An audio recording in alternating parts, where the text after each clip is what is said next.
kelihatan ya.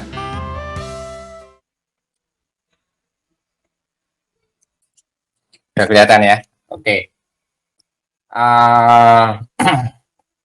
Begini, ini adalah kalau kemarin kita sudah mengenal ini apa? Coba saya rewind dulu yang kemarin.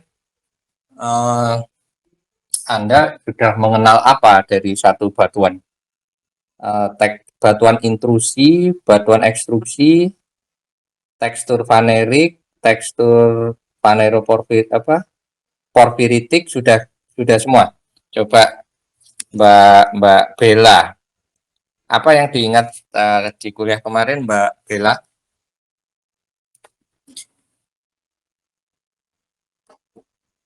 Mbak Bella mic-nya belum.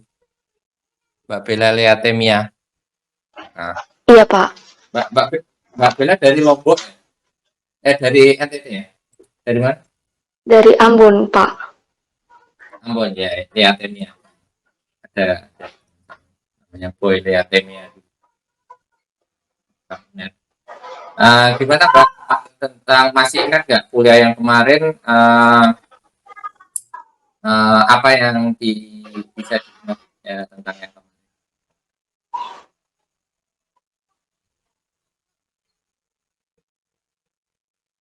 Mungkin bisa dibuka ceritanya Mbak.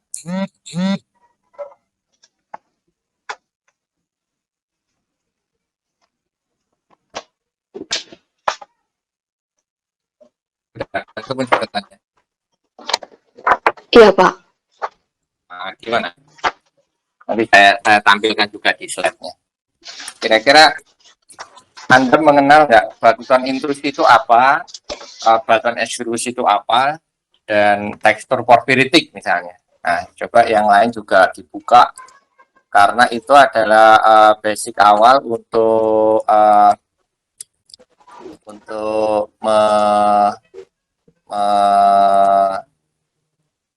menjelaskan kenapa ada metal. Nah, sebelum kita ke geothermal system, kemudian ke mineral system. Karena hubungan mineral system itu erat kaitannya dengan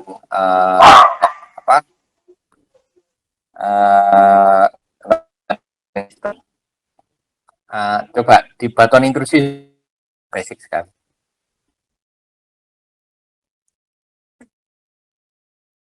Halo Mbak Bella, mic-nya masih batuan intrusi itu batuan yang membeku.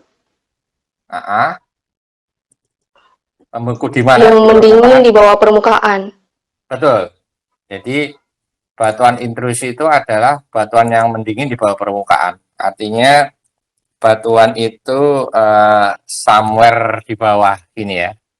Somewhere di bawah sini ya. Ini gunung api.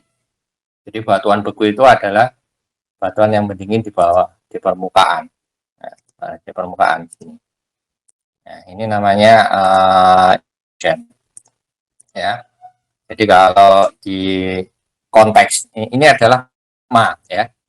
Kalau dapurnya kalau belum mencair kita sebut sebagai magma. Kalau belum membeku kita sebut sebagai magma ya.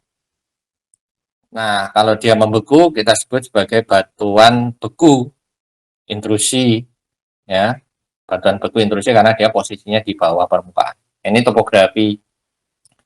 satu topografi di pegunungan ya. Jadi untuk menjelaskan magma itu enaknya dijelaskan lewat satu morfologi pegunungan. Ya. Kemudian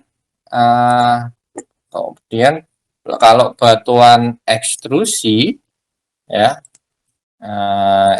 kemarin ini tak stop sharing dulu.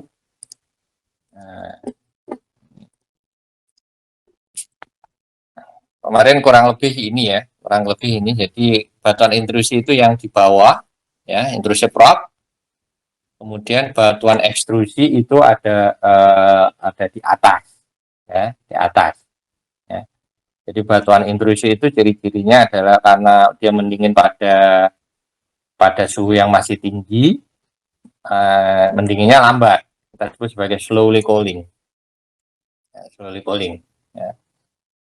Kemudian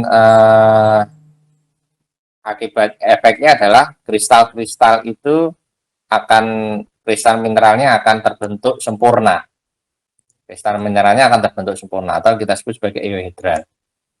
Jadi saat kemarin mungkin kuliah kemarin belum lengkap ya karena kita janji melengkapi yang ini.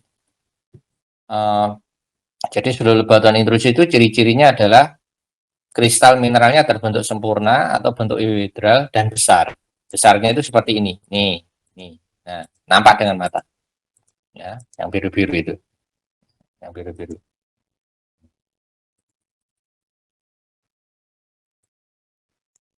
Nih, seperti ini. Ya, saya besarkan.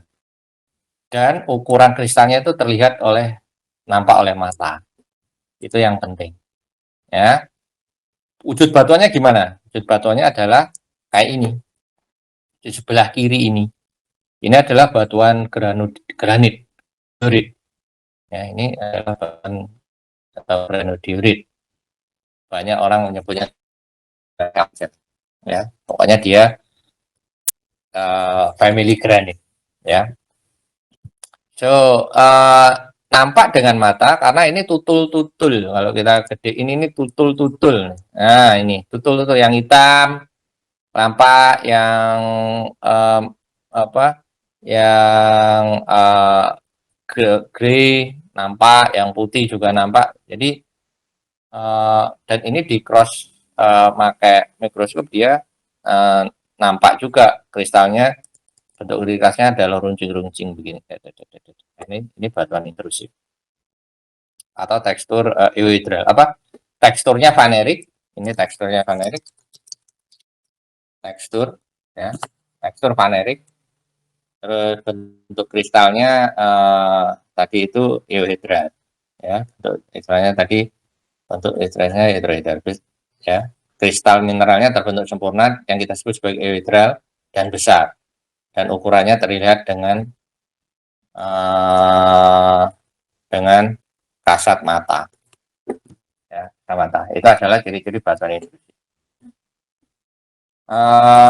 Ya itu merewen aja ya. Saya ingat kemarin juga Mas Anang sebutin juga ada tekstur porfiritik. Jadi ada tekstur vanerik, ada tekstur porfiritik. Karena kita punya tekstur yang avanitik, itu adalah tekstur yang tekstur avanitik ini seperti ini yang tidak nampak oleh mata, halus sekali, ya halus sekali, tidak nampak oleh mata, ya tidak harus pakai loop atau loop pun ya harus pakai loop lah atau mikroskop. Jadi harus digedein maka kristalnya akan kelihatan. Nah, halus-halus sekali ini kita sebut sebagai tekstur avanitik. Nah, kalau diantaranya tekstur avanitik dan vanerik kita sebut sebagai tekstur porfiritik. Nah, tekstur porfiritik itu nampak dengan mata yang putih-putih tapi yang hitam ini enggak. Ya, kalau kita gedein lagi tekstur porfiritik yang putih-putih ini nampak dengan mata, yang hitam-hitam ini enggak. Yang hitam-hitam ini tekstur avanitik. Ya, avanitik. Jadi urutannya adalah dari bawah di permukaan itu tekstur porfiritik itu di bawah di sini.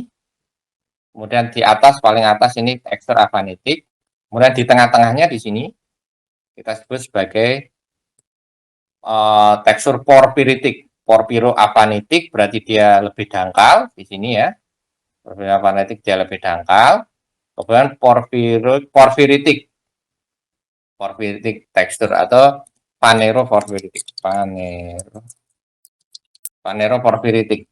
Ya, itu agak dekat dengan yang vanerik yang di bawah. Jadi kita lihat lebih banyak yang kristal yang lihat dengan mata atau lebih banyak kristal yang tidak nampak dengan mata. Nah, yang nampak tidak mata bukan kristal ya, gelas namanya, massa dasar. Kita lihatnya lebih banyak massa dasarnya yang tidak tampak dengan mata atau kristal yang nampak dengan mata. Itu yang membedakan dia posisinya di dalam atau posisinya di atas. Ya, posisinya di dalam atau di atas. So, karena ini penting, istilah ini penting karena kebanyakan kita akan menjumpai mineral-mineral itu pada tekstur yang maksimal itu porfiritik. Ya, maksimal itu porfiritik. Yang afanitik itu kita nggak akan jumpai mineral logam yang ada di tekstur afanitik. Ya, karena apa? Karena di tekstur porfiritik di sini terjadi banyak sekali reaksi-reaksi kimia yang melibatkan sulfat, terbentuknya sulfat ya antara H2S dan H2O. Nanti kuliah ini akan menjelaskan reaksi kimia itu. Nah, sulfat ini penting di dalam magma untuk menarik dari es sulfat ya. Sulfat itu akan menarik ya, dalam bahasa Indonesia ya. Menarik logam dari magma. Sulfat. Nah, kenapa kita ngomong tadi itu sulfat akan menarik logam dari magma? Itu terjadi mostly adalah di daerah-daerah yang tidak terlalu yang dalam ataupun yang tidak terlalu ke permukaan. Jadi medium di daerah tengah-tengah sini ya, di daerah tengah sini atau di intrusif, di tekstur sphainerik atau di tekstur yang porfiritik ya. Makanya ada satu nanti ya, biar kronologis ya. Nah, di tekstur porfiritik kenapa sangat banyak dalam kondisi tertentu magmanya sangat membawa metal? Karena di sini adalah terjadi reaksi pembentukan sulfat. Ya. Kenapa sulfat itu penting? Nah, karena sulfat itu akan menarik logam dari magma. Ya. Contohnya gini. Contohnya AU itu di alam sulit ditemukan karena dia pure elements kan, elements. Ya, kalau di Mendeleev tabel kimia itu periodik kimia, AU dia berdiri sendiri, dia nggak stabil. Dia stabilnya akan ketemu S. Gitu. Ya. Ag itu juga pure elements ya, di tabel periodik tabel itu Mendeleev itu juga Ag berdiri sendiri. Tapi itu adalah skala lab ya. Di alam nggak ada. Ag tok itu nggak ada. Dia asosiasinya dengan S. Ya. Jadi AU emas, Ag perak. Di copy ya Mbak Hilma, Bu Hilma, di copy ya. Sampai di sini bisa diikuti ya. Catat, Pak. Ya. Oke. Bantu lagi Mbak, sinyal lagi kita ini. Pokoknya progo ini.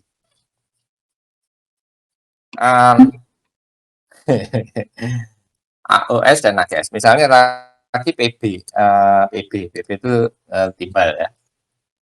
Itu dia di periodik tabel ada, tapi kan dia pure element ya. Tapi di alam sulit, dia asosiasinya sama S. Nah, itu pentingnya dan semuanya, seng, terus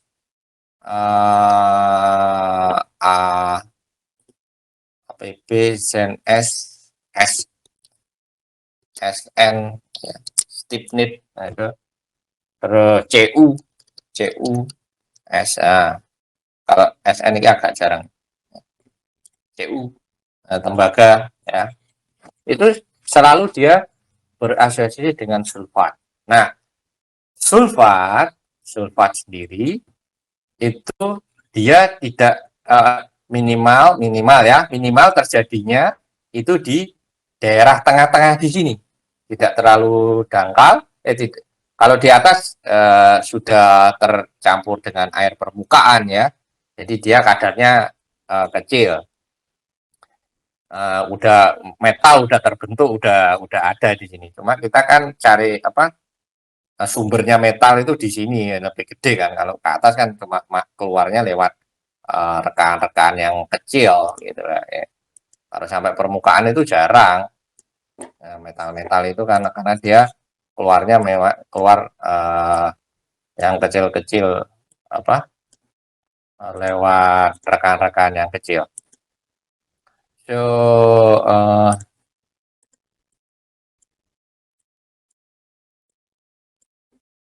kalau saya kuliah itu PowerPoint-nya itu mesti kayak gini apa, saya jarang siap untuk wis dadi ngono, tak modif, soalnya enakan kuliah langsung di papan tulis biasanya, tapi konsepnya udah ada di sini. Rekan-rekan kecil keluar ya juga akan membawa metal ya, sulfat yang ada di sini gitu. Tapi sulfat itu mostly akan terjadi di tengah-tengah di sini. Sebabnya nanti kita kemukakan di kuliah hari ini khusus tentang sulfat ini penting ya. Nah, kalau di dalam bagaimana Pak? Oh, di sini juga bisa ya. Di sini akan lebih banyak lagi. Cuma kan kalau kita targetnya yang vanerik, intrusi dalam, di tambang emas, nah itu nggak ekonomis karena kita harus membongkar ini semua, harus ditambang semua. Ini terowongan harus bawa, harus dibongkar ini, harus di open pit, harus dibuat ini, dibuat, nah, dibuat ini, harus dibuang, harus dibuang, harus dibuang ini, nah, supaya dapat yang intrusif. Nah kan dalam pembuangan kan mereka pelan-pelan kan di sini kan, membuang dari satu tambang itu kan begini, pelan-pelan. Nah di sini ada ditambang dulu, krek gitu kan. Terus kalau udah habis kan mesti dia ke dalam, ke dalam, ke dalam, dalam sampai ketemu dia tekstur yang porfiritik. Ini mungkin dia sudah break even point, udah apa? Secara ekonomi sudah bisa menutup modal-modal yang awal-awal gitu ya. Udah punya keuntungan lah. Nah, bisa dibayangkan kalau tambang-tambang itu udah sampai ke bodinya, bodi porpirinya, bodi porpiri sampai dalam ini. Bayangkan juga sampai ke main body dari intrusifnya, ya, yang tekstur vanerik ini, tekstur vanerik yang ada di dalam. Nah, ini udah untung sekali, cuma itu yo agak membahayakan ini biasanya akan problem-problem geotektonik geoteknik akan banyak. Jadi mereka biasanya targetnya itu yang sampai bodi porfiri bagian tengah di sini. Ya, tidak sampai bagian dalam. Ya, kalau cuma di tengah sini kita sebut sebagai mineral.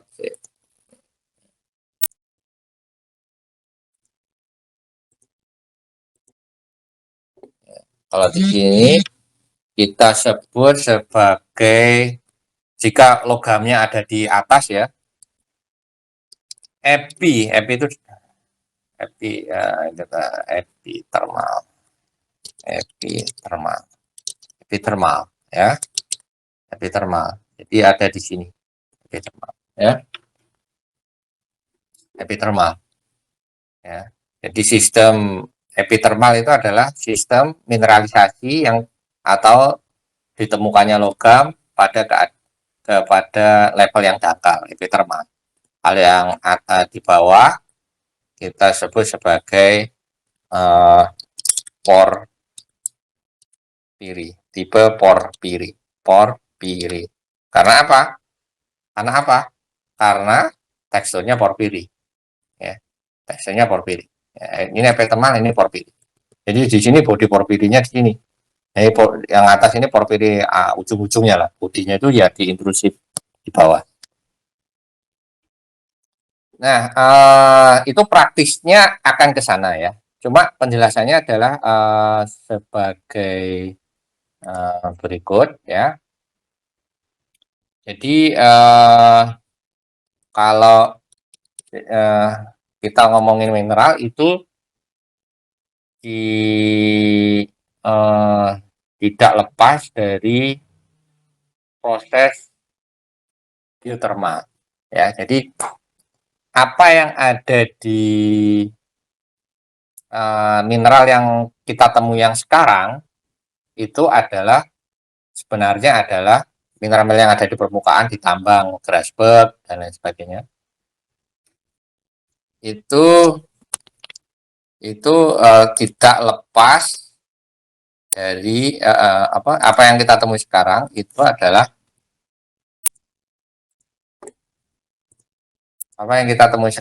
adalah proses geotermal masa lampau, ya. Jadi di geologi itu ada satu prinsip namanya the present is the key to the past. Ya, sekalian refresh geologi. Ya. Jadi kalau di di eksplorasi mineral, the present-nya itu apa? Present-nya itu adalah geothermal. Geothermal system is to know present geothermal system is the key to know past mineral system. Ya, the present is the key to know past mineral system. Karena ya, to know present geothermal system is the key to know the past mineral system. Ya, past mineral system. Ya, ya itu prinsipnya seperti itu. Jadi geothermal dan epithermal mineral system itu nggak bisa dipisahin. Ya. Jadi untuk kita ketemu mineral kita yang sekarang ya, tak modif ini. Kita sekarang yang ini misalnya. Nah, ya.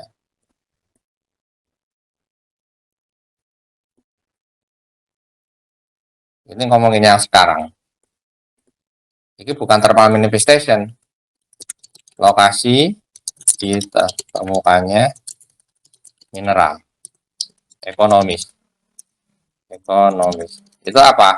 Ya misalnya AU, SCU, SPP, S ya, dan seterusnya. Ini yang sekarang. Ini yang sekarang.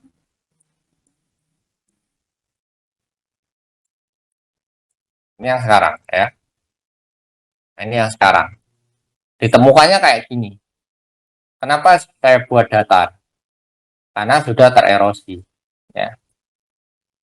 Karena sudah tererosi. Ya, tererosi itu kena badai, kena longsor, kena proses geologi, kena tsunami, kena turunnya air laut, naiknya air laut, kemudian turun erosion. Ya. Dulunya itu begini. Ya. Kemudian ada satu masa yang hilang begini, jadi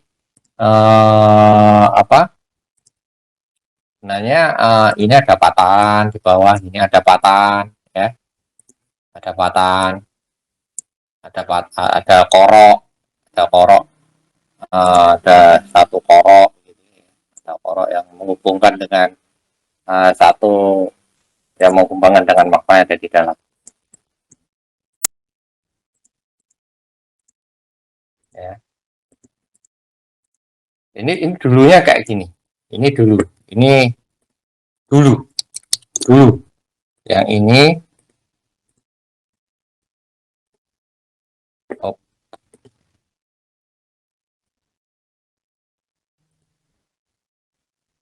Ya, ini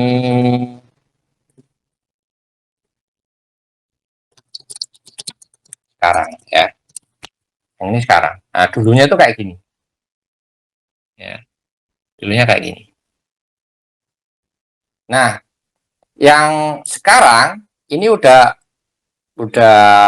ini sekarang ini dingin dan sekarang ini adalah lokasi internasional. Suhu dingin ya, sesuai dengan suhu di yang alam sekarang ya.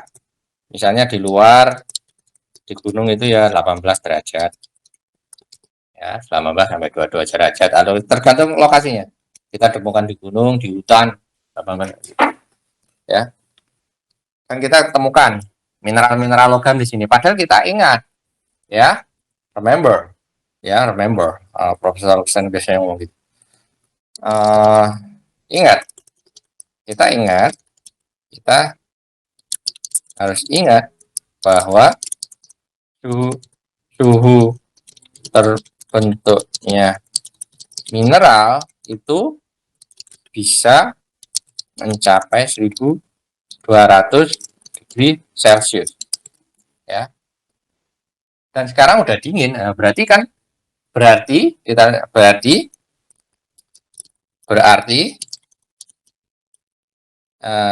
dalam keadaan sekarang ya, proses mineralisasi itu sudah berakhir, prosesnya udah berakhir, jadi nggak akan nambah lagi ya prosesnya. Nah ya, jadi untuk mempelajari prosesnya kita harus menganalogikan dengan kondisi yang sekarang ini di mana ya. Dulunya itu begini ya, tapi kita bisa sistem yang kayak dulu begini ditemukan di mana. Dulunya itu seperti ini ya, seperti ini. Nah, dan sekarang di manakah kita menjumpai sistem yang masih berlangsung di mana kita berlangsung, di manakah kita akan menjumpai yang sistem langsung ya, seperti dulu ini. Agak membingungkan ya, tapi aku yakin mudah-mudahan mengerti ya. Seperti dulu itu ya, dulu kan seperti ini. Nah ya, dulu seperti ini ya. Ya. Dan sekarang di manakah kita punya sistem yang masih berlangsung seperti dulu itu. Gak membingungkan ya, tapi bisa di copy ya. Mbak Mas Primadana Barus, bisa dipahami ya.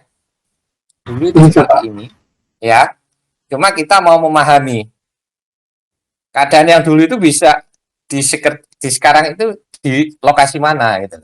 Ya, misalnya kita akan mempelajari tsunami kuno misalnya, paleo tsunami. Kita mempelajari tsunami yang sekarang adalah yang terdekat adalah tahun 2004 di Aceh. Kita mempelajari tsunami itu apa? Karena tsunami kuno itu tahun 1860-an gimana. Nah, dulu terjadinya gimana ya tahun tsunami tahun 1860-an. Nah, itu kita mempelajari di Aceh aja. 2004 banyak videonya gitu, terus aja masih jejak-jejaknya masih ada, singkatannya. Maksudnya seperti itu supaya kita bisa merekonstruksi tsunami yang kuno itu tadi. Itu. Nah, ini di mineral juga gitu. Dulunya itu seperti ini, satu sistem yang aktif. Ya, ada magma, ada thermal manifestasi, ini dalam bentuk air panas, ya. Air panas, ya. Di atas sini ada solvatara, ya. Solvatara ini suhunya bisa 100 derajat, ya. Ada derajat, ya. Ada Umarol juga, Umarol. Ini air panas ini suhu bisa 90 sampai 100 derajat. 102, 105 wajar itu di Sumatera. Ya. Kalau di Jawa 90-an ya. Saya nggak pernah ukur di Jawa lebih dari 100. Kalau di Sumatera itu ada 105, 110. Air panas 900 gitu ya. Kalau ini hanya bisa dulu itu seperti ini, dan sekarang bisa dijumpai di satu geothermal system. Ya, gimana kita bisa? Ya, sekarang kita bisa menjumpainya di lapangan panas bumi. Kenapa kita harus ke lapangan panas bumi, Pak? Nah, jadi ceritanya begini.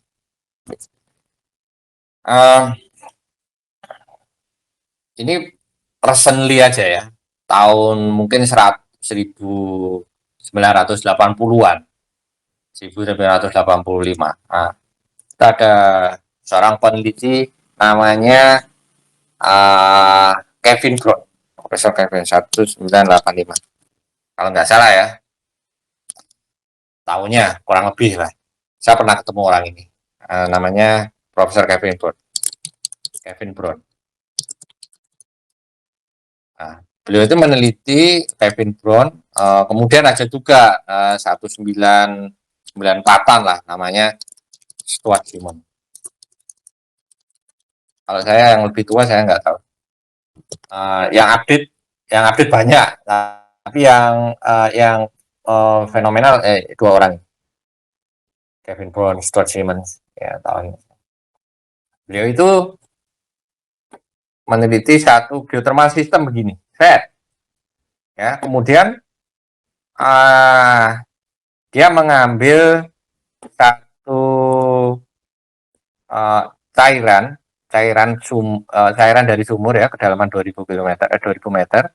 Nah, ini sumur ya, ini well. Nah, kemudian ini well ya, sumur. Well ya. Kemudian diambil sampelnya di atas, kemudian diteliti mineral ekonomisnya ya. Jadi dia mineral ekonomisnya di sini diteliti dia. Jadi ya, nah di situ ternyata ada apa? Ya, sebelum ke mineral ekonomis biasanya orang meneliti airnya itu jenisnya apa aja, komposisinya. Ya, tak sebutin sebelum mineral ekonomisnya ya. Biasanya orang meneliti dia akan ketemu kation, K, Na, Li, lithium, Na, K, Mg, Ca, ya, atau anionnya H2SO atau SO4 anion ya, -2 ini ya, atau CO3 ya, atau Cl minus ya. Biasanya orang akan meneliti ini doang ya, dia akan meneliti ini doang. Tapi Kevin Brown dia membahas apa? Mereka menemukan di sini ini ternyata ada AUS, ada AGS, ada PBS, ya. Yang meskipun tidak signifikan mengindikasikan bahwa magma yang sedang mendingin, yang masih aktif itu dia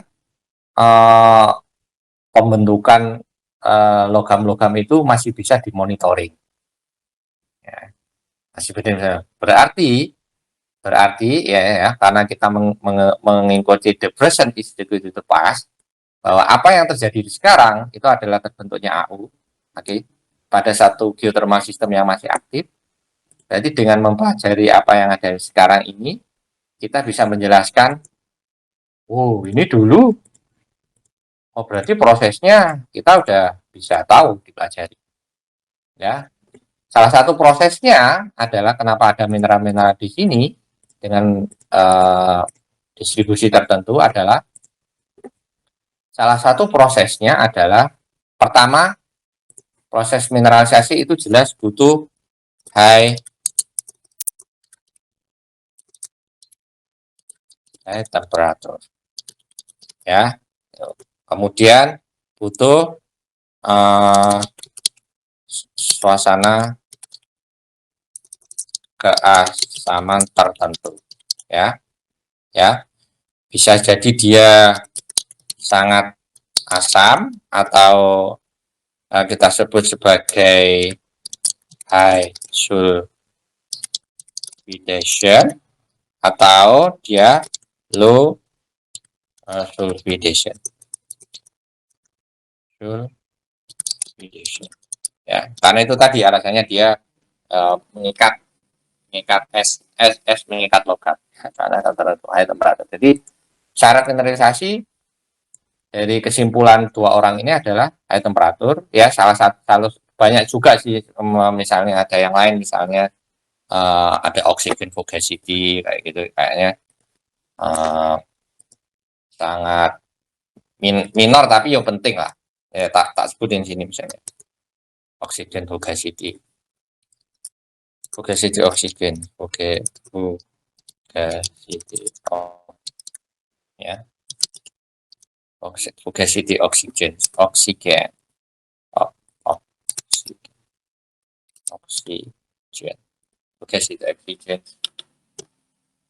Terus salinity, ya, salinitas, ya, salinitas. Kayaknya cuma itu, ya, yang penting itu. Temperatur, pH, suasana keasaman tertentu ini ya kita sebut juga pH, ya. Kemudian fugacity oksigen dan salinitas. Ya. Ya, kesimpulan dua orang itu seperti itu. Jadi ada satu suhu optimal dengan pH yang optimal, fugacity optimal, salinitas optimal, dia akan menemukan AU, AS, AUS, AGS, BBS atau mineral yang lain dengan variasi tertentu, ya. Nanti akan aku share papernya. Jadi nah, mungkin kita nggak sampai detail ya kali ini ke kawan-kawan geokimia sebenarnya, ya. Yang perlu kalian tahu adalah di manakah di sini ini yang proses sulfidation itu terjadi di mana, pada kedalaman berapa, dan sebabnya apa. Itu yang perlu diketahui. Karena nanti akan menunjukkan mereka akan bisa dengan mengetahui seperti itu, kita akan yakin bahwa dia di geothermal system itu pada kedalaman sekian. Misalnya di Indonesia itu kedalaman 2000 meter, itu akan kita jumpai yang optimum seperti ini, syarat keempat ini. Karena itu adalah reservoir panas bumi. Ya. Nah, sebabnya kenapa? Sebabnya atau kurang dari itu, ya. Sebabnya kenapa? Sebabnya adalah seperti ini, ya. Sebabnya seperti ini. Jadi kita runut dari bawah dulu, ya. Kita runut dari bawah dulu. Kita runut dari bawah itu ini enggak jadi berat ya. Oh ya, kita runut dari bawah dulu, bahwa di dalam magma itu akan kita punya gas yang dominan, ya. Yang pertama adalah H2S, CO2, dan HCl. Yang lain juga ada, misalnya NOx, NO2, NO3 dan sebagainya. Cuma yang utama adalah H2S, CO2, dan HCl. Ya, kenapa yang utama? Karena ini berperan untuk reaksi-reaksi selanjutnya. Jadi ada 2S, CO2, HCl. Nah, itu di magma, di heat source di bawah. Nah, dalam perjalanannya H2S itu akan ke atas. CO2 juga akan ke atas, ya. Karena kan gas, ya, sifatnya. Jadi dia ringan, mesti akan mencari akan escape ke atas, HCl juga akan ke atas. Nah, dalam perjalanannya, misalnya H2S, ketika dia naik ke atas, dia akan ketemu H2O, ya. Maka reaksinya akan H2S, H2O, maka dia akan menjadi HSO4, ya, HSO4. Ya, nanti ini balansnya kalian lah yang menyempurnakan, ya, balans kimianya, ya. Terus kemudian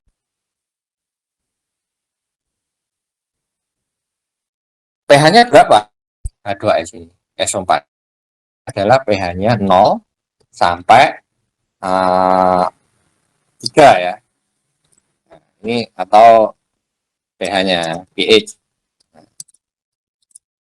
Nah, berarti dia sudah lumayan asam, artinya sulfatnya sudah mateng gitu, ya, mateng. Dia siap menerima ikatan logam. Kemudian kalau dia tidak ketemu air, maka ini hilang, ya, maka dia efeknya adalah hilang, ini hilang, dan ini juga hilang, ya. Maka pH kemungkinan dia tidak akan mencapai yang seperti ini, ya. Jadi dia akan tidak optimal asamnya, ya. Kalau demikian juga dibaliknya, kalau H2O-nya ini terlalu banyak, maka ini akan 0. Jika H2O-nya ini akan banyak, dia H2S-nya juga tidak akan optimal, ya, bukan akan 0, tapi dia akan meningkatkan pH. pH-nya akan dia lebih dari 4. Artinya dia akan normal. Nah, yang perlu dibutuhkan adalah H2S yang banyak. H2S yang banyak, maka pH-nya akan 0 sampai mencapai 3. Nah, proses pembentukan asam sulfat ini tidak terjadi di bawah, tidak terjadi di sini, tidak terjadi di atas reservoir atau di reservoirnya. Tidak akan terjadi. Karena apa? Karena di sini tidak ada aquifer. Ini ada aquifer. Aquifer itu agak lebih dangkal ke atas, ya. Ini yang hijau-hijau ini adalah aquifer. Yang hijau itu adalah aquifer. Yang hijau itu adalah aquifer. Ya, aquifer. Aquifer apa? Aquifer itu apa sih? Aquifer adalah reservoir air permukaan.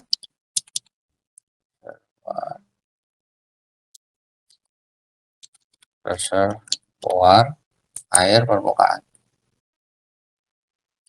atau meteoric water, ya. Jadi dari air hujan terus dia masuk ke dalam bumi dan dia menjadi ada batuan tertentu yang porus dan dia akan menyimpan air dalam volume tertentu. Nah, itu sebagai H2O. Nah, jika dia ketemu H2S, maka dia akan ketemu sulfat. Nah, ingat bahwa ini adalah reaksi hidrologinya seperti itu, ya, reaksi hidrologinya seperti itu, ya. Nah, kondisi geologinya bagaimana?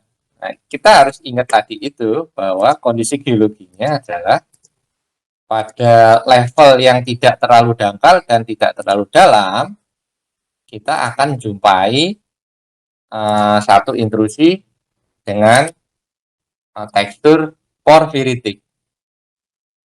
Nah, artinya ini di batuan yang tengah di sini, batuan yang di tengah, nggak atas nggak ke bawah, tengah sini, berperan juga sebagai reservoir aquifer. Tapi ya bangnya, oh Pak, kok batuan beku bisa jadi reservoir? Iya, Kalau dia udah teralterasi, udah kena kekar, udah udah kena tektonik ya, udah kena pendinginan. Ketika mendingin dia akan membentuk kekar, kena sesat dia akan menjadi reservoir juga. Ya. Artinya sulfat tadi itu dia akan nempel di batuan-batuan yang punya tekstur porfiritik. Kenapa tekstur porfiritik? Karena dia tidak terlalu atas dan tidak terlalu bawah. Ya. Jadi bisa ini tak bawa ini slide ini tak bawa ke samping ya. Aku belum ya, belum sharing ya tadi.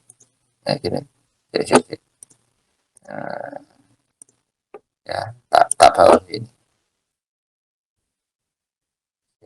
Ya, kabar ya.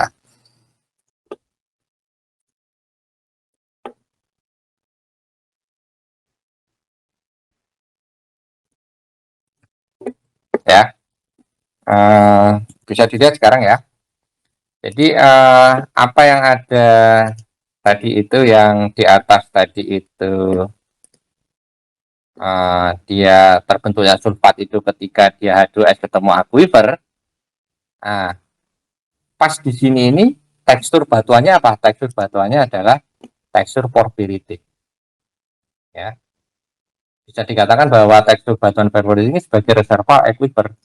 Terus dikasih pertanyaan, wah itu beku loh, nggak ada porositasnya, nggak mungkin jadi reservoir. Bisa, ya bisa. Kalau dia kelak panas, dia sudah jadi lempung, terus kena kekar, dia akan retak-retak, jadi porositasnya jadi porositas sekunder. Jadi hubungan antara terbentuknya sulfat dengan terbentuknya tekstur porfiritik ini sangat berkaitan dengan karena dia pada level kedalaman yang sama. Jadi kita akan menjumpai banyak sekali logam-logam yang nempel di batuan yang teksturnya porfiritik. Makanya kita sebut sebagai porfiritik. Alasannya apa? Pada zona tersebut terjadi proses pembentukan oksidasi dari H2S ya, dan oksidasinya dengan H2O ya menjadi H2SO4 ya. Mungkin seperti itu jadi kita kembali ke atas. Nah, di sini ya. Pertanyaannya adalah tipe apakah yang kita jumpai yang ada di sini? Ini tipe porfiri apa tipe epithermal? Ya. Siapa yang bisa jawab? Ini ya keadaannya sekarang ya. Topografi udah nggak ada. Ya. Kita menjumpai mineral-mineral yang ada di sini. Ini adalah tipe porfiri atau tipe yang lain. Kalau tipe epithermal kan udah tahu dangkal. Coba ada yang bisa jawab. Coba tes ombak. Coba Mas Suhari. Coba komennya gimana?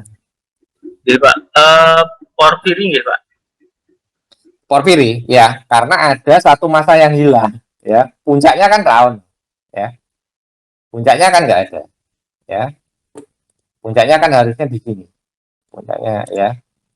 Puncaknya kan harusnya di sini. Nah, puncaknya ini hilang. Ini tererosi somewhere, tererosi ya di daerah yang lebih rendah. Ya padahal kita tahu bahwa kemungkinan puncak yang hilang ini juga membawa mineral-mineral. Nah, yang itu, ketika puncak ini hilang, ya, puncak ini hilang dan terendapkan somewhere di bawah, dia membawa metal juga. Nah, itu kita sebut sebagai tipe placer deposit, ya, placer deposit, ya, placer deposit. Jadi placer deposit itu, ya bisa dimengerti ya, Mbak coba Mbak Yanaudin bisa dimengerti ya. Kenapa Mas Wari tadi ngomongnya jawabnya adalah tipe porfiri yang kita temukan di sini. Ini tipe porfiri. Ya, ini tipe porfiri. Ya. Kenapa dia jawabnya tipe porfiri? Karena apa? Karena tipe yang lebih dangkal yang kita sebut sebagai epithermal kan ada di atas. Epithermal kan ada di atas. Nah, tapi ini udah nggak ada. Kemana? Epithermalnya itu dulu di sini. Ya, kayak ini nih. Nih. Nah, di sini. Tadi epithermal kan selalu di atas. Nih, epithermal. Nah, di atas nih, epithermal. Di atas ya. Epithermal. Nah, epithermal balik lagi ke sana. Epithermal di atas. Karena apa epithermal di atas? Gimana epithermalnya? Udah longsor atau dibawa air sungai dan lain sebagainya. Jadi kalau dan dia mengendapkan somewhere di daerah yang rendah, di sungai, di lembah-lembah gitu ya. Nah, itu membawa metal juga ya, pressure deposit. Dia metal yang defisitnya adalah udah tertransport dari sumber. Sumbernya apa? Tadi itu porfir yang ada di permukaan atau apa epithermal yang ada di permukaan. Ya, satu sistem tadi ya. Sini. Ya. Nah, pressure deposit adalah metal yang sudah tertransport dari sumbernya. Sumbernya apa? Sumbernya bisa epithermal, bisa porfir. Ya, bisa porfir. Mbak Yana ada bisa diikuti Mbak Yana Udin ya? Iya Pak, bisa Pak. Ya, jadi nah kira-kira begitu. Jadi kalau pressure deposit itu bisa metal-metal dari sumbernya. Nah, jadi pressure deposit itu kita ketemui di sungai, di sungai-sungai. Jadi dia orang menambang apa pakai apa itu? Pakai nampan itu ya. Biasanya di sungai itu pakai nampan. Anda bisa apa? Saya tak cariin anu ya sekalian Google tambang emas tradisional. Tambang emas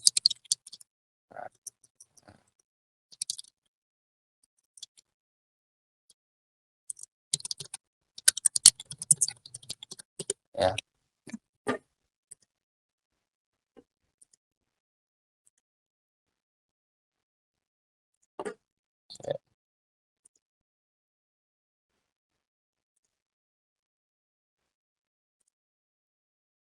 Ya, yang pressure deposit tadi itu ini. Nah, pakai nampan nih. Kelihatan ya? Nah, ini. Ini mereka menambang yang ada di sungai. Sumbernya itu ya di hulunya, ya. Di hulunya, ya. Di hulunya. Nah, ini yang mereka tambang adalah pressure deposit. Sumbernya dari mana? Ya di hulu sungai, di gunungnya, di dataran yang lebih tinggi, Mas. Ya nggak harus gunung. Dataran yang lebih tinggi, di mana di situ ada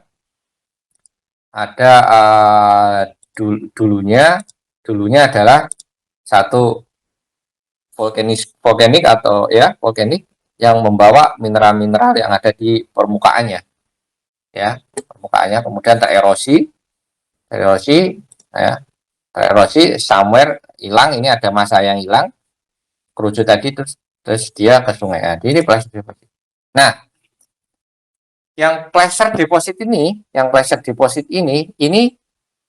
untuk survei geofisika sulit dilakukan, ya karena dia ada sungai, nggak mungkin dia. Karena ini survei tradisional visual, ya dan untung-untungan aja ini survei nggak sistematis, gitu loh, sangat tradisional. Jadi geofisika ya, anu lah, ya agak sulit juga dan nggak perlu nggak perlu survei geofisika ya, dan juga nggak ekonomis. Yang perlu di survei geofisika adalah sumbernya itu tadi, sumber porfirinya itu di mana. Ya. Nah, cara untuk mencari porfirinya ini, sumber porfiri ini di mana? Caranya adalah kita terbang aja di sini, bawa drone, terus bawa survei magnetik itu cepat, ya. Atau ground magnetik di sini apa survei di atas gitu, survei di atas dengan survei berjalan ground, nggak bisa survei dengan lari. Untuk apa? Mendeteksi apa intrusi yang ada di bawah. Ya. Kalau ini kan kebanyakan metal-metal yang ada di permukaan ini kebanyakan kan ketutup soil toh, soil gini ya, kayak gini karena udah lampau, udah tertutup tanah, namanya ini kita penutup ini kita sebut sebagai apa burden ya, burden ya, burden ya, ada lapisan penutup biasanya dalam bentuk soil ya, soil kalau di geologi kita sebut soil ya, soil zona lapuk ya, atau zona lapuk ya. Sudah tertutup, jadi kita siap survei di atasnya lah untuk mendeteksi apa yang ada di bawah zona lapuk. Kita harus mendeteksi apa di bawahnya, apa di atasnya, mendeteksi dengan apa, dengan metode yang nanti dikenalkan Pak Edi ya. Untuk mengenal intrusinya aja dulu, nanti Pak Edi mungkin, ini Pak anunya, Pak Edi yang tahu. Kenal intrusinya, pusatnya intrusinya apa, magnetik apa gradit, nanti Pak Edi. Nanti kemudian baru yang dangkal-dangkal ya, dangkal pakai kabel listrik atau dan sebagainya, Pak Edi nanti IP ya. Tapi prosesnya seperti ini. Jadi sudut pandang geologi adalah kita mengenal geothermal system dulu ya. Oh, ini sistemnya bagaimana ini? Ada heat source, ada manifestasi, ada satu topografi, dan ada aquifer ya, di tengah ada aquifer gini, heat source, manifestasi, dan aquifer. Itu ini apa konsepnya seperti itu, untuk bisa merekonstruksi model seperti ini. Oh, ini modelnya gini loh Pak, thermal sistemnya itu di sini. Jadi kita konsen survei geofisika di sini aja. Loh, kenapa nggak di sini nih? Ini sih juga banyak emas di sini nih. Misalnya ada yang ngeyel gitu. Betul, di sini ada banyak emas, orang di sungai kan. Cuma itu adalah placer deposit. Dia udah tertransfer dari sumbernya di sini. Oh, Bapak tahu di sini sumbernya sih? Ya, ini sudah Pak Edi udah survei kok di sini kok. Ini ada metal-metal, ini ada intrusi gitu. Ya. Loh, kenapa pressure deposit nggak Pak? Pressure deposit itu nggak ditambang secara sistematis. Kenapa? Karena nggak ekonomis. Pusatnya tuh nggak di sini. Somewhere di sini di geothermal system ya. Terus kita ngeyel tetap di sini itu karena apa? Sini lengkap. Sini ada intrusi di bawah, ada aquifer, terus tererosi. Fokus. Nah, ini yang menggait AWKP. Jadi pengkaplingan WKP itu juga harus tahu sistem geothermalnya ini yang saya pikir nggak begitu kompleks. Ya, nah begitu mungkin kira-kira ya, karena ini berangkat dari saya dulu nggak kecelakaan aja ke mineral ya. Pas karena saya mau ngambil tema mineral kok nggak ada. Awalnya saya kayak geothermal, ketika ikutin apa program mineral ini kan cuma dia apa eksistensi dari apa representasi dari geothermal system yang sekarang, cuma ya udah terjadi geothermal system dulunya, kemudian kita ketemu normal, jadi akhirnya bisa bridging kedua ilmu itu antara geothermal sama mineral exploration. Terus si Kevin Brown tadi itu sebenarnya awalnya adalah orang mineral.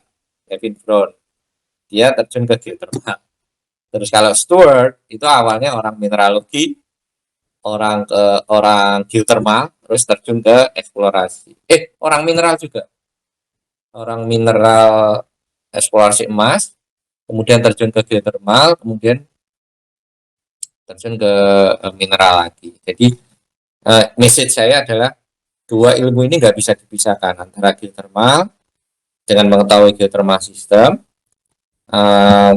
dengan mineral ya.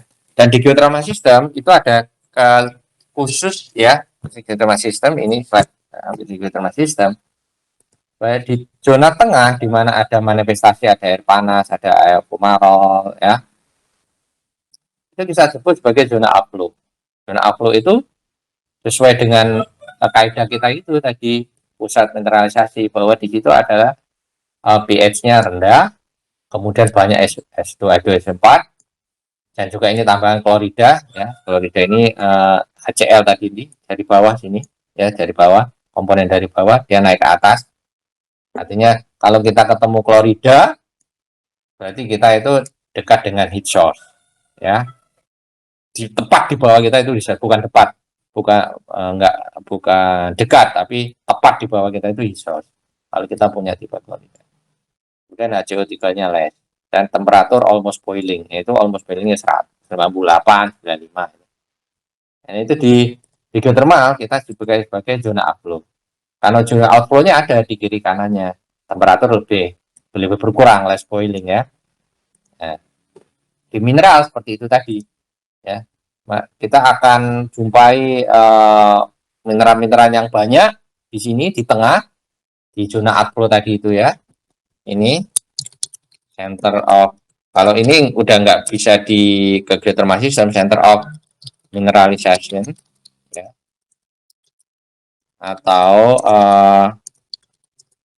tadi itu kalau di geothermal upflow ya, atau upflow. Tapi kalau udah ini nggak boleh disebutkan yang upflow-nya, center of mineralization atau upflow di geothermalnya. Dulunya upflow. Nah, yang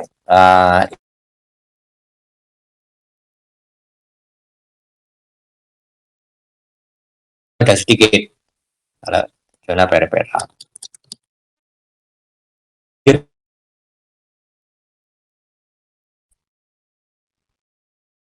Depositnya itu jauh dari center of mineralization.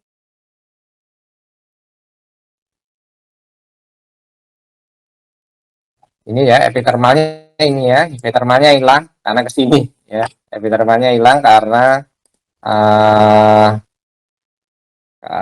sudah tertransport, epitermalnya hilang. Saya tak gali ini. Epitermalnya hilang karena udah tertransfer ke sana, epitermalnya ya. Epitermalnya hilang kalau udah tertransfer ke sana ya. Ada pertanyaan sampai di sini, kuliah saya mungkin dari berjam saya akhiri. Jika ada pertanyaan silakan.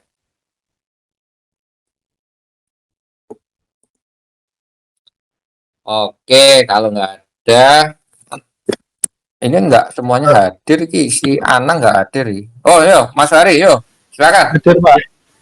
Yo. Oh, Ana udah hadir. Oh ya. Wonten, Pak. Hadir, Pak. Yuk. Izin bertanya, Pak. Kan terkait mineralisasi ini kan secara proses pembekuan batuannya kan juga tergantung pada apa ya, slowly cooling atau rapid cooling ya gitu ya, Pak. Nah, kalau rapid cooling itu kan lebih berkaitan dengan eksplosif.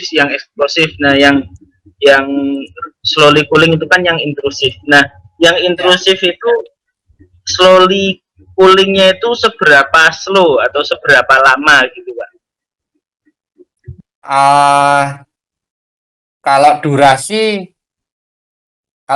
sepengetahuan saya ya, mereka ya itulah skala biologi jutaan tahun ya. Mereka selamanya itu ini ya, misalnya intrusif granit yang paling muda itu umurnya Pliocene. Jadi Pliocene itu sekitar 5 juta tahun yang lalu ya, itu intrusif granit. Jadi yang lebih muda Pleistocene itu nggak ada granit, jadi pendinginannya mungkin ya kurang lebih 5 juta tahun yang lalu ya. Jadi itu at least paling cepat ya, karena umur umur granit yang lebih muda dari itu saya nggak pernah dengar di bagian dunia yang lain juga nggak pernah ada Pleistocene granit itu nggak ada. Adanya Pliocene. Ya, 3 sampai 5 juta yang lalu, misalnya paling 5 juta yang lalu.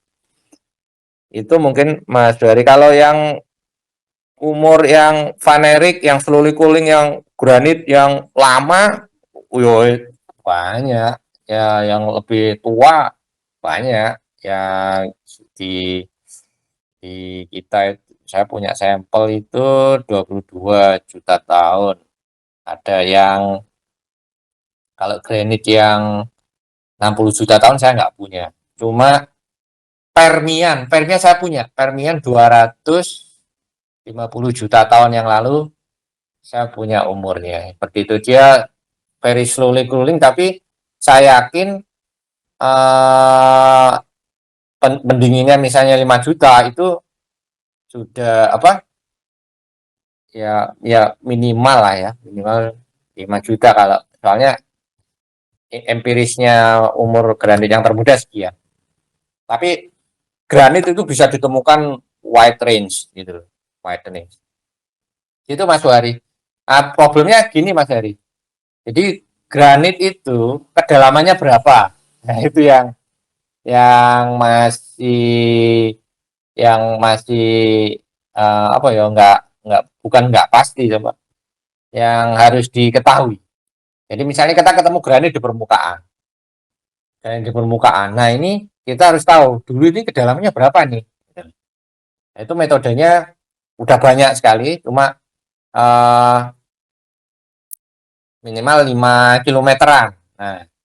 Nah, kalau cuma problemnya adalah kita ngambil sampel untuk mendeteksi paleo depth atau kedalaman yang dahulu, itu granitnya itu dalam keadaan lapuk.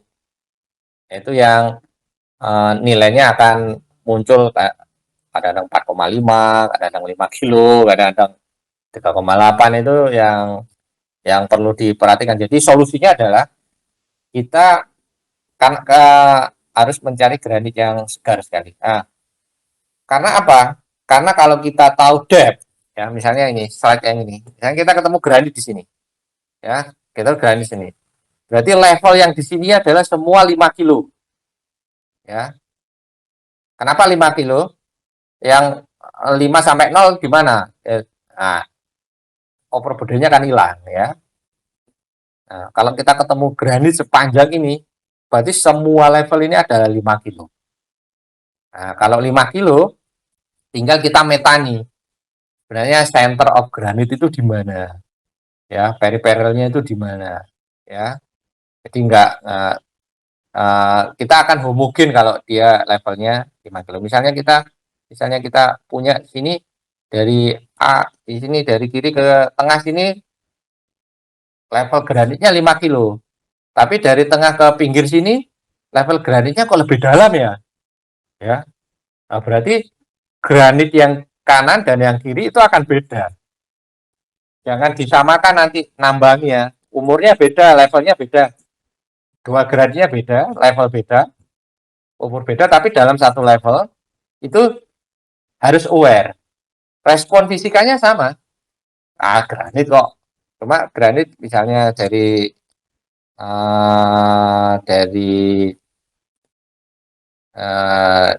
zona A ke, ya misalnya kita temui granit yang ini, vanerik tadi ya, Mas Ari. A ke B,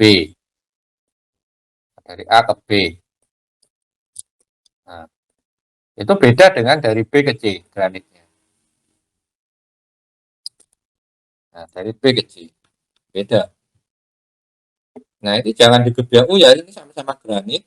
Nanti kita harus menambah semua, jangan. Karena B dan C ini lebih tua misalnya granit, itu berarti ada sesuatu di sini. Kenapa tua bisa naik ke atas? Berarti mungkin di sini ada sesar. Mungkin di sini ada sesar gini. Sesar sehingga dia akan menaikkan, sesar ini akan menaikkan blok yang karena dia sesar ya, dia akan menaikkan blok yang kena kompresi, ya. Itu berarti genesisnya beda, enggak umurnya beda, levelnya beda, dia akan membawa metal yang beda karena prosesnya kan beda. Tadi itu pH, posisi aquifer kan beda, misalnya kayak gitu. Nah, tapi untuk survei geofisika ini harus semuanya supaya dapat struktur ini bisa nampak. Ya, oh ini ada sesar nih, hati-hati. Sama-sama granit tapi ada sesar. Dilihat umurnya. Mana yang blok yang beda. Yang naik yang mana yang turun. Karena ini level aquifernya akan beda. Nggak akan ideal kayak gunung tadi itu. Nah, ini gunungnya udah beda ini. Kita harus membuat gunung lagi di sini, di bawah, di atas, dan tumpang tindih. Itu namanya overprint. Overprint mineralization. Mineralisasi yang saling tumpang tindih itu biasa. Mungkin itu Mas Wari jawaban dari saya. Iya Pak, matur nuwun. Berarti apa nggih, kita menemukan lingkungan mineralisasi emas dan sebagainya itu tidak mungkin lebih mudah dari lingkungan yang 5 juta tahun tadi itu nggih Pak, berarti ya Pak. Ya, tidak lebih mudah itulah karena karena butuh waktu, ya. Tapi gini Mas, misalnya ini ya, misalnya ini tadi di geothermal itu tadi si sumur Kevin Brown tadi itu dia meneliti sebenarnya aqua SPB ini ada, ya, tapi komponennya ada tapi satuannya itu masih PBB 4 per billion. Nah gitu loh. Sebenarnya yang lebih mudah itu ada tanpa harus panerik ya, tanpa harus porphyritic panerik, tapi yang porphyritic itu jauh lebih mudah, ada 1,2 juta atau 800.000 400.000 ada. Cuma dia satuan mineral yang itunya adalah masih PBB 4 per billion, ya. Jadi kecil sekali, ya, satuannya itu kecil sekali, ya. Ini yang kita ya 4 per billion. ppm pun 4 per million itu masih kecil ya. Kita kan mintanya anunya kan gram, ya, ya ppm lah itu ya, gram per kilo ya ppm, bukan miligram per kilo, itu 4 per billion, ya. Jadi gram per kilo. Jadi yang lebih mudah itu ada mineralnya, cuma dia kandungannya sedikit sekali, ya. Jadi minimal ya yang tua-tua lah, orang-orang itu akan menambang nggak yang Pliocene umur batuannya, tapi yang at least Miocene yang 22 juta tahun yang lalu, 18 juta tahun, jangan yang 5 juta, nanti nggak ekonomis, ya, masih 4 per billion masih kecil, itunya per kilogramnya,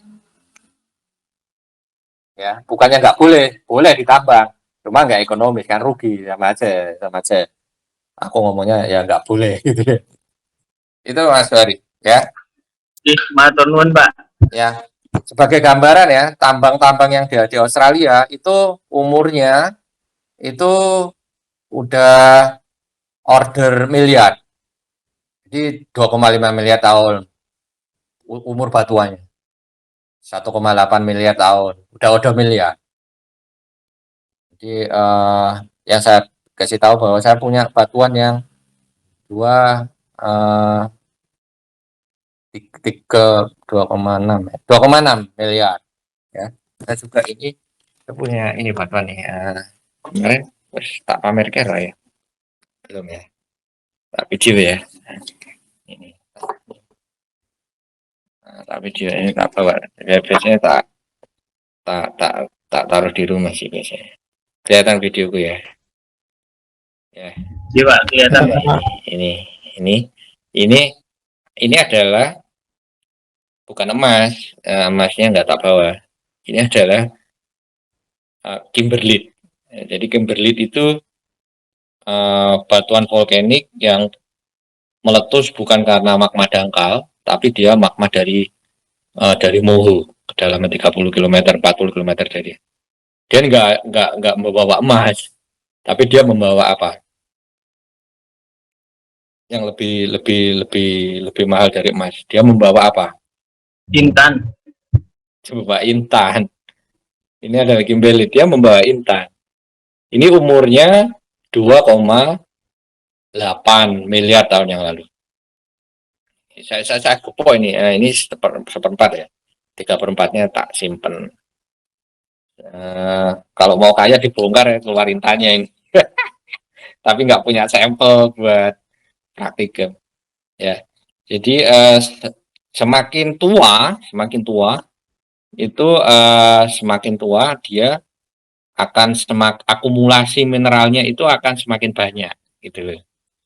Semakin tua kan. Itu tadi yang 5 juta tahun 1, apa yang sekarang aja itu bisa ditambang di geothermal field itu di Gedong Songo misalnya. Ada. Cuma kita akan dapat grade-nya kayak kecil 0,000 sekian gram per kilogram ya kan. Podo ae 4 per billion gitu loh. Ya. Dalam sekian kilo kita jumain cuma sekian gram, kecil sekali. Nah, untuk yang kasus ini yang Kimberly yang 2,6 miliar ini artinya proses keluarnya magma dari khusus dari muhu ke permukaan itu yang dahsyat memang setiap periode 250 juta tahun. Ya, itu jadi misalnya 2,5 juta tahun yang miliar. Itu nanti ada periode 250 juta tahun kemudian ada Kimberly ya. Itu siklusnya seperti itu ya. Spekulasi ini siklus orang-orang mineral lapangan. Tapi secara teori siklus itu sulit tidak berhubungan dengan fenomena yang ada. Misalnya tiap 250 tahun ada pemekaran samudra, itu enggak juga.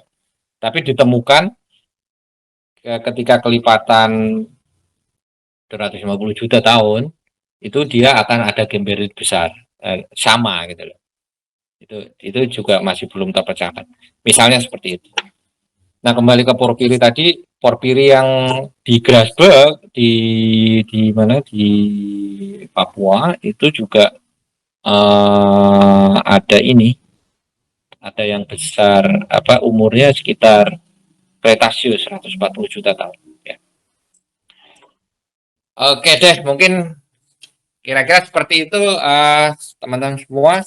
Kita lanjutkan kapan-kapan ya. Nanti di sela-sela kuliahnya kita akan sharing tentang geologi lagi. Oke, jadi kita sudah dapat masukan cukup banyak dari Pak Nukman. Keterkaitan yang sangat erat antara mineralogi, geotermal, sama keberadaan mineral ya cukup erat di sini. Tadi sudah dijelaskan dengan nyaman begitu ya. Kalau yang menjelaskan itu ahlinya memang nyaman kita mendengarkan gitu ya. Oke, bukan ahli. Ada yang mau ditanyakan apa tidak? Tadi sudah cukup. Kalau sudah cukup, terima kasih Pak Nukman. Kalau besok akan mau memberikan lagi, nanti kontak-kontak lagi.